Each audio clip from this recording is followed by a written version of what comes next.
લોકશાહીનું મહાપર્વ જ્યારે ગુજરાતમાં મતદાનના ગણતરીના કલાકો બાકી રહ્યા છે, દાહોદ મહિલા આઈટીઆઈની વિદ્યાર્થીનીઓ દ્વારા મતદાન જાગૃતિને લગતી એક સુંદર રંગોળી તૈયાર કરવામાં આવી હતી।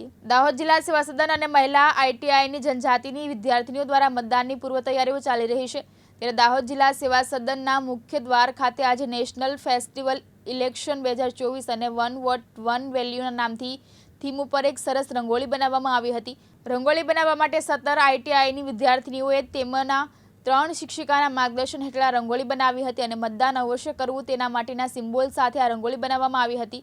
આશરે 3 કલાકની મહેનતે આ રંગોળી આઈટીઆઈની વિદ્યાર્થીની દ્વારા ખૂબ ઉમંગ અને ઉત્સાહથી તૈયાર કરવામાં આવી હતી। નમસ્કાર, હું પહેલી વાર વોટ આપવા જઈ રહી છું। મારી એવી અપીલ છે કે દરેક લોકોએ વોટ આપવો જ જોઈએ અને દરેક લોકોનો એ અધિકાર છે વોટ આપવાનો અને દરેક લોકોને પ્રોત્સાહિત કરવા માટે અમે એક નાનકડી એવી મોટી રંગોલી બનાવી છે જેથી લોકો પ્રોત્સાહિત થાય અને વોટ આપે। હું ફાલ્ગુની પંચાલ મહિલા આઈટીઆઈ દાહોદ ખાતે સુપરવાઇઝર ઇન્સ્ટ્રક્ટર તરીકે ફરજ બજાવું છું।